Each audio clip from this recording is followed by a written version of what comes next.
ഇന്ന് ചന്തയിൽ പോയപ്പോൾ കണ്ട രമണ്ട മീനാണ് കേട്ടോ. പിന്നെ നമുക്കങ്ങ് തൂക്കിയാലോ, ആധാരം കൊടുക്കേണ്ടി വരും അവനെ തൂക്കാൻ. അതുകൊണ്ട് ഞങ്ങൾ ആ ഭാഗത്തോട്ടേ പോയില്ല കേട്ടോ. ഒരു പീസ് എടുത്തപ്പോൾ 550 രൂപ വില പറഞ്ഞു. നമ്മൾ അതേപോലെ അവിടെ വെച്ച്.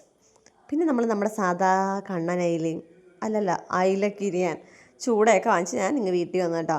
ഈ മീൻ ഞങ്ങളുടെ വീട്ടിൽ ആർക്കും ഇഷ്ടമില്ല, അങ്ങനെ വാങ്ങിക്കാത്തൊരു മീനാണ്. എനിക്ക് ഭയങ്കര ഇഷ്ടമുള്ളൊരു മീനുമാണ് കേട്ടോ.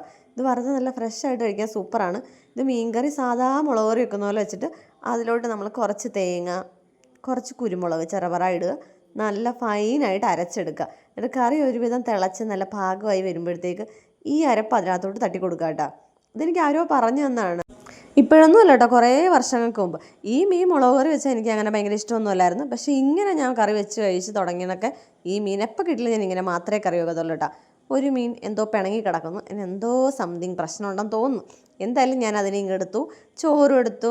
നല്ല ചൂട് മീൻ കറി കേട്ടോ. ഇത് നമ്മൾ വറുത്തരച്ച മീൻ കറിയുടെ ഒരു അന്യനായിട്ട് വരും. ഏകദേശം ടേസ്റ്റൊക്കെ ഉണ്ട് കേട്ടോ, നല്ല ടേസ്റ്റാണ്. ഇന്ന് കഴിക്കുന്നതിനെക്കാട്ടി നാളെ കഴിക്കുമ്പോഴാണ് ഒന്നുകൂടെ ടേസ്റ്റ്. അങ്ങനെ മീൻ കറിയും മീൻ വറുത്തതും രാവിലത്തെ തോരനും കുറച്ച് ചമ്മന്തിയും കുറച്ച് മാങ്ങാച്ചാറും കൂട്ടി ഞാൻ